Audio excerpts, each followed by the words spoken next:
Tuhusishe sisi Wakamba wa Kilifi County. Mara nyingi unakuta sasa baada ya election sisi wanaenda na wakumbuki. Sisi hatukatai, lakini tuhusishwe katika mipangilio. Ile ya pili kwamba kama Wiper kama chama wanahitaji waingie kwa grassroots, waingie kwa ground na wafanye recruitment ili kwamba tuweze chama kiuzwe na mapema. Kwa sababu nguvu ni chama kiuzwe na kipate nini? Kipate uungwaji mkono kwa wingi. Lakini sasa wakikaa mpaka dakika ya mwisho ndio watatokea wanaanza kuorganize, haitawezekana.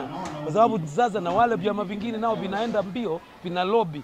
So inategemea their lobbying. Tumeona kumekuwa na hiyo failure.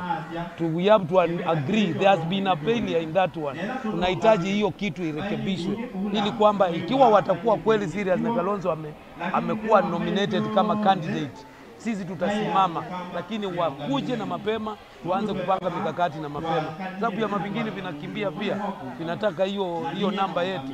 Sisi ni walipaji ushuru hapa na tunajumuika na watu hapa. Tumezalia watoto wetu hapa na sisi sasa wale watoto wetu ambao tumezalia hapa, wao hawana mahali wanajua ni watoto wa Kilifi County. Azimio ilituambia Kalonzo ndio atakuwa tojibeara wao. Kwa hivyo ikiwa yeye ndio atapewa nafasi, definitely our community tutakuwa nyuma yake. Sababu yeye ni king pia wetu. Kwa mahali popote tuko sisi tuko nyuma yake. Akipewa hiyo tochi hakuna kura hata moja ya Mkamba itatoka nje. Kwa hivyo kura zote za Mkamba zitaenda kwa Kalonzo. Lakini ikiwa hatapewa pia tunaweza tukaangalia nyuma. Sababu tumesupport baba muda mrefu. Mimi ninawaomba wa Kenya kama wanaweza kuangalia katika wale ambao wako juu, tulijaribu Bwana Ruto, tulikuwa ni mtu wetu, tukaona ni mtu mzuri, lakini akatutanganya. Sasa tukiangalia Kalonzo ni kwamba Mungu yeye anjatajwa wote na corruption. Kwa hivyo hata yeye akipewa nafasi, nchi yetu nafikiri itaokoka. Mambo yote ya wizi naona itaisha na nchi itakuwa na pesa. Kalonzo ni